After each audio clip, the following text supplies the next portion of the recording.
여러분 안녕하십니까? 파워 인터뷰의 김탄입니다. 내년 2022년이죠. 3월에 대한민국 제20대 대통령을 뽑는 해입니다. 3월에. 그래서 재국민 선거가 도입되면서 지금 해외 동포사에서도 이 유권자 등록이라든가 또 캠페인 운동이 활발하게 전개가 되고 있습니다. 이 일 때문에 한국중앙선거관리위원회에서 파견 나오신 김호택 재선거관을 모시고 어떻게 선거를 하고 또 등록을 해야 되는 문제를 가지고 이 얘기를 나눠보겠습니다. 오늘 이 자리에 모셨습니다. 안녕하십니까? 네, 안녕하십니까? 네, 얼마나 바쁘세요? 많이 바쁘게 움직이고 있습니다. 가장 바쁘신 분들이 재선거관인 것 같아요. 오시자마자 일 열심히 하시고 끝나자마자 또 그냥 쉬지도 못하고 돌아가시는데 언제 오셨나요? 지난 4월 1일 날 들어왔고요. 네. 이 선거 관리를 하고 나서 내년 3월에 이제 그 본국으로 기임하게 돼 있습니다. 1년 정도 있다 가시는 건데 네. 또 코로나 시기다 보니까 더더욱 뭐 여러 가지 어려움이 많이 있는 것 같아요. 하기 위해서는. 네, 많은 어려움이 있지만 그래도 제가 주어진 시간이 1년이기 때문에 제 국민들이 관심을 가지고 있는 대통령 선거 이거를 원만히 치를 수 있도록 하기 위해서 열심히 활동하고 있습니다. 선거가 내년이죠? 네, 맞습니다. 내년 3월 9일에 있고요. 네. 이쪽에서는 지금 미국 이쪽 뉴욕에서는 좀 빠르죠? 좀 빠릅니다. 2월 23일부터 내년 2월 23일부터 28일까지 그 기간 중에 이제 투표를 하실 수가 있는 겁니다. 네. 그 자격은 어떤 사람들입니까? 뭐 해외 동포 모든 사람들이 하는 건 아니죠? 재국민 선거라 하더라도. 네, 기본적으로 국내에 공직선거법이라는 선거법이 있습니다. 거기에서 이제 만 18세 이상의 대한민국 국민 이런 분들이 자격이 있는 거죠. 현재 여기서 이제 등록을 할 수 있는 거는 우리가 이제 등록할 때 재선거인이라든가 국외 부재라고 이렇게 많이 칭합니다. 그러니까 어떻게 구분이 되는 겁니까? 재선거인 같은 경우에는 한국에 주민등록이 말소되신 분들 이런 분들이 재선거인 등록을 하시는 거고요. 그다음에 그러니까 보통 영주권자라고 말하면 되겠네요. 그렇습니다. 그렇죠? 네. 근데 이제 그 중에서도 살아있는 분이 상당히 많으세요. 네네. 그 재선거인은 그 비중이 많이 높지는 않습니다. 네. 전체 등록하신 분 중에 10% 미만 정도로 보시면 됩니다. 네. 그리고 국외 부재자는요? 국외 부재자는 아까 말씀드린 것처럼 이제 주민등록이 한국에 살아 있으신 분들. 네. 그러니까 주재원이라든가 유학생이라든가 네. 여행객이라든가 네. 뭐 이런 분들을 맞습니다. 말하겠네요. 예, 저같이 이렇게 단기로 이렇게 파견 나오신 분들도 마찬가지고요. 예.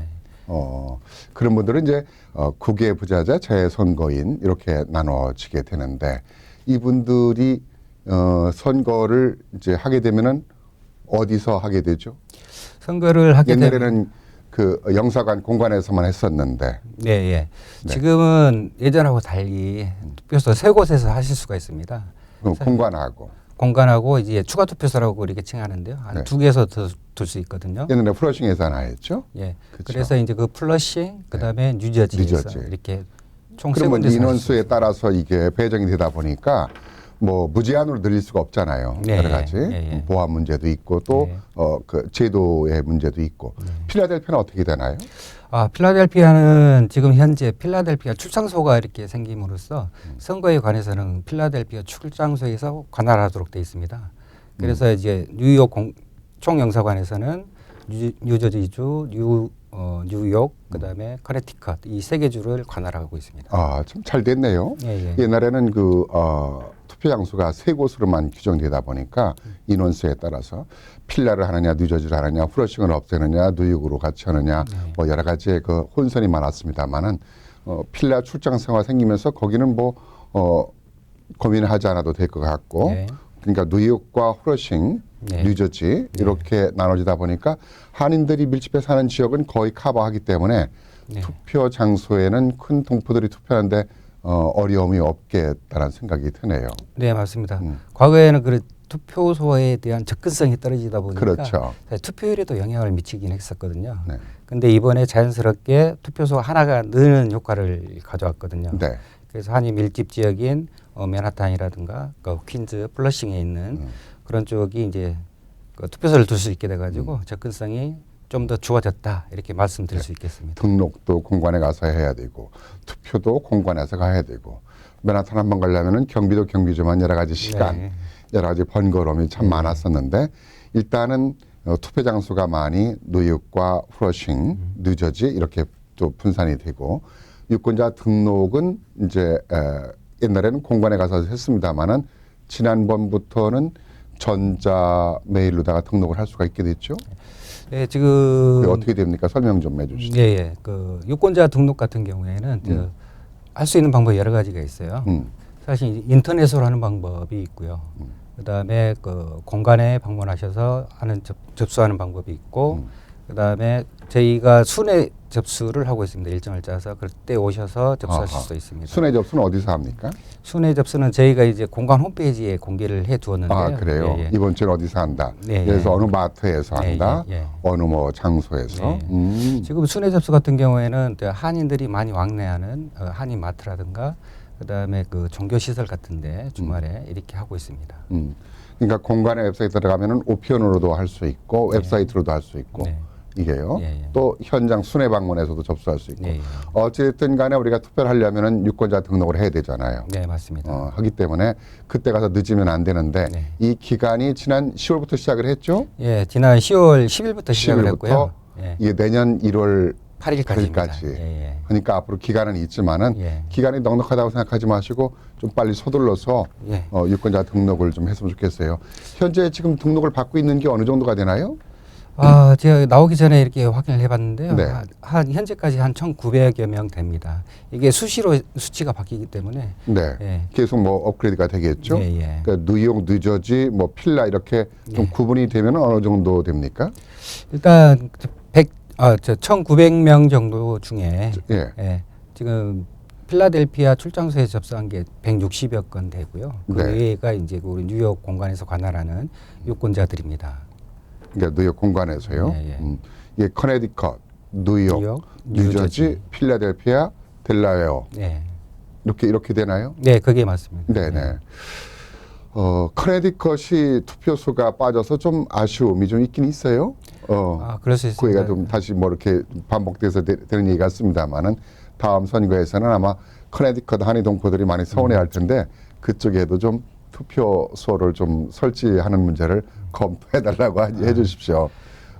그렇게 지금 근데 1,900명인데 이게 그 전에 등록하신 분들이 유효한 게 있죠. 네, 이걸 맞습니다. 영구 등록이라고 하나요? 예, 예.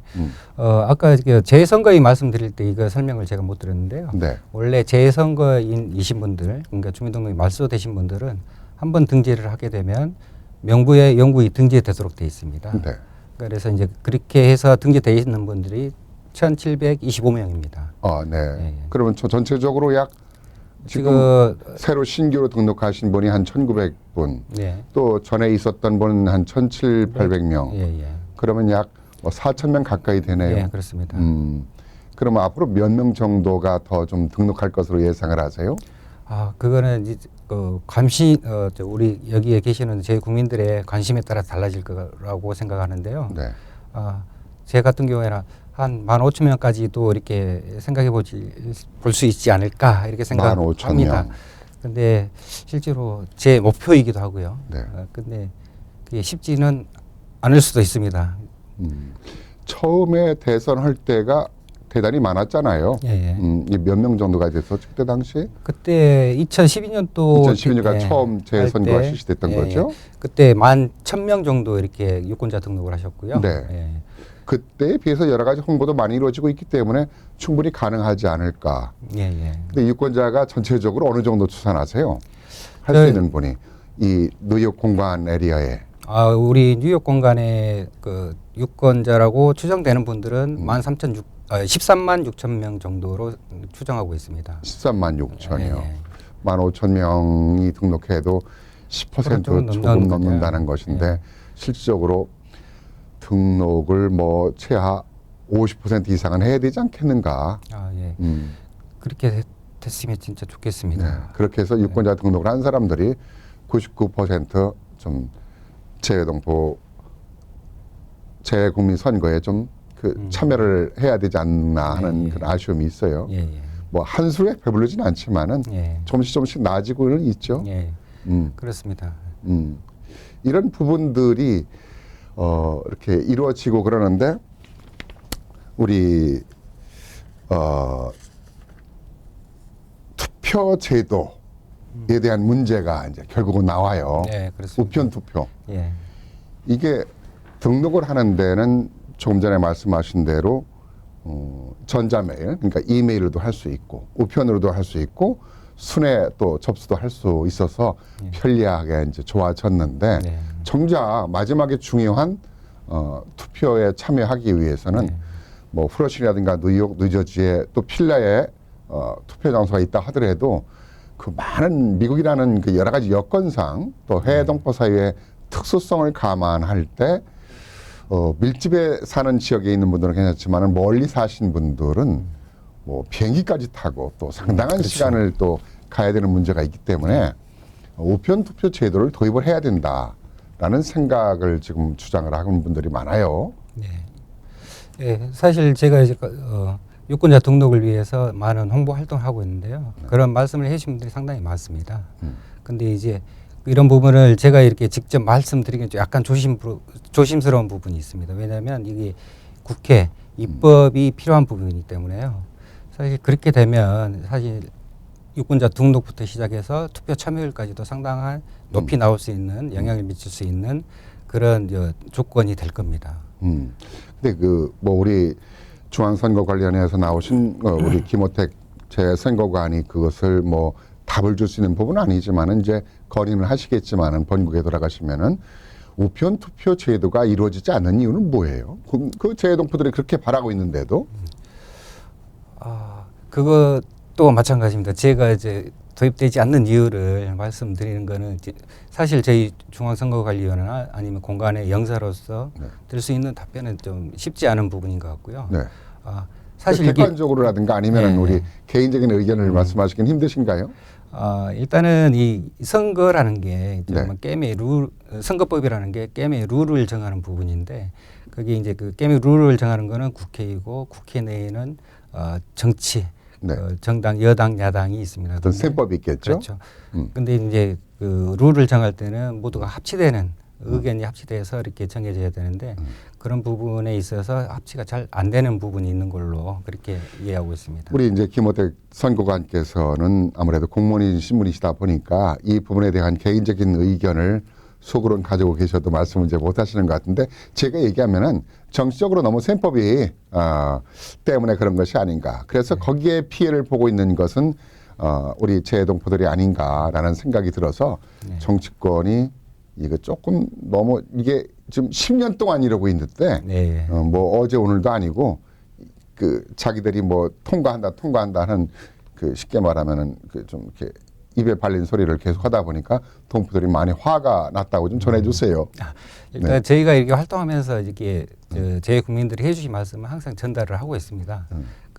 이번에도 마찬가지로 한국으로 돌아가게 되면 이러한 그 제도 개선에 관한 부분도 충분히 전달될 수 있도록 그렇게 하겠습니다. 다음 선거는 이번 선거도 아직은 저 뭐 이게 본회에 상정돼 있다고 하니까 좀 그 막판에 우리 동포들한테 재외국민 선거에 우편 투표제가 도입이 돼서 성공적으로 할 수 있도록 아마 좀 그 우리가 기대를 좀 한번 해보겠습니다. 일단 사실 이 시기상으로 이렇게 통과가 된다고 해도 아마 국회에서 이번 선거에 당장 적용하기 쉽지 않을 것 같다 이런 이번에는. 생각은 듭니다. 그래도 통과만 되면은 이번 선거에 우리가 적용이 안 된다 하더라도 예. 다음 선거에는 꼭 적용이 돼서 우리 동포 사회와 고국이 하나가 되는 네. 우리 해외 동포 사회도 큰 자원 아닙니까? 네. 자원이라고 정부에서는 맨날 말하면서 실질적으로 어떤 일을 할 때는 찬밥이 아니냐라는 서운한 얘기들을 많이 하세요. 네, 그런 얘기도 좀 전해주시고요. 예. 자 이제 선거를 우리가 이제 지금 유권자 등록도 많이 하고 또 이제 하는데 선거 운동에 대한 문제가 있는 것 같아요. 예. 이게 어떤 것이 가능하게 할 수 있는 일이고 할 수 없는 선거 운동 그 법에 대해서 좀 설명을 해주시죠. 네, 이것도 마찬가지입니다. 제가 이제 활동을 하다 보니까 저한테 이렇게 할 수 있는 선거운동 방법을 질문을 많이 하십니다. 네. 그래서 가장 우리가 접근하기 쉬운 게 이제 말로 하는 선거운동 방법입니다. 네. 사실 이 부분도 누구를 과거에는 지지하라. 예, 이 부분도 허용되지가 않았어요. 네. 왜냐하면 선거운동 기간 중에만 음. 한 2주 정도 기간 중에만 말로 하는 선거운동 가능하도록 했었는데 이거를 이제 선거일 빼고 상시 가능하도록 이렇게 이제 허용하고 있고요. 그 외에도 그 얘기 단내에 넘어가기 전에 예. 친구한테 야 너는 A라는 사람 지지해. 예, 찍어. 예, 이렇게 말은 할 수 있다는 얘기죠. 네, 그럼 지금- 못한다는 건 말이 안 되죠, 그죠? 예, 예, 예. 근데 공식적인 행사장에서 누가 얘기하다가 뭐 나는 그 여러분께서 누구를 찍어야 대한민국이 발전됩니다. 뭐 이런 표현을 할 수 있습니까? 사실 그 부분은 좀 엄밀히 좀 그 구분해야 되는데요. 그런 행사 장소에서 실내 모임이 있을 때는 그건 할 수 있습니다. 근데 이제 실내에서 하실 때 보면 그 확성 장치 마이크가 있지 않습니까? 네. 그 마이크를 이용해 가지고 선거 운동을 하시게 되면 안 됩니다. 그냥 그거를, 말하면 되는데, 예, 제한 그거는 제한해 그래서 좀 뒀습니다. 그 아주 좀 센시티브 하군요. 예, 예, 네네. 그렇습니다. 음. 그러니까 이 선거법이 음. 조금 디테일하게 들어가면 네네. 이게 제한되는 부분이 있으니까요. 항상 선거 운동 하시더라도 네네. 뭐 궁금한 게 있으면 저에게 물어보시고 그렇게 진행해 주시면 좋겠습니다. 그리고요. 그 외에도 이제 전화, 그다음에 이메일, 네. 그다음에 인터넷을 통한 SNS라든가 이런 걸 통한 선거 운동은 상시 가능합니다. 아, 예. 가능하다. 안 되는 건 어떤 게 있습니까? 안 되는 거는 이쪽에서 가장 대표적인 게 뭐냐고 하면 단체 선거 운동입니다. 만약에 한인회가 있다. 네. 그러면 그 한인회는 그 한인회 명의로 선거 운동을 할 수 없습니다. 누구를 지지하라. 네, 그렇습니다. 그다음에 그 단체의 대표자 명의 음. 한인회 회장으로서 누구를 지지해라 이걸 할 수 없습니다. 신문 광고에 누구를 지지하는 것도 안 되겠군요. 예, 그거 맞습니다. 그거는 뭐 단체가 됐든 개인이 됐든 신문 광고는 하실 수가 없습니다. 네. 예. 그 위반 사례들이 보면은 엄청 많은데 이걸 뭐 다 설명할 수는 없겠지만은 예. 이러한 선거법 위반 사례에 적발되면은 어떠한 처벌을 받나요? 일단은 내구 우리 대한민국 국민인 경우에 네. 여권 반납 조치를 당할 수가 있습니다. 네. 쉽게 말해서 여권 무효화가 될 수가 있는 거죠. 어. 그다음에 외국인인 경우에 시민권자인 시민권자인 분들이 경우에? 선거 운동을 하시거나 그런 불법을 하셨을 때는 입국 금지 조치를 당하실 수가 있습니다. 고국을 두고도 내가 고국을 들어갈 수 없는 맞습니다. 그런 불행한 상황이 만들어지겠네요. 네, 그렇습니다. 그 시민권자들한테도 그 뭐 재국민 선거 투표권을 줄 수 있는 날이 좀 왔으면 좋겠어요. 그것도 네.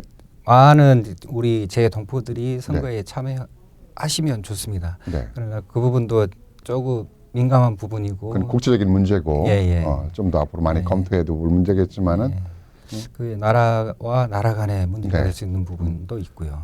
그런 부분들이 앞으로 검토해서 몇 년 후에는 좀 가능성이 있다고 하면은 더더욱 해외 동포 사회도 발전을 하고 고국의 정치적인 또 정부도 많이 발전할 수 있는 윈윈할 수 있는 기회가 되지 않을까라는 생각이 듭니다.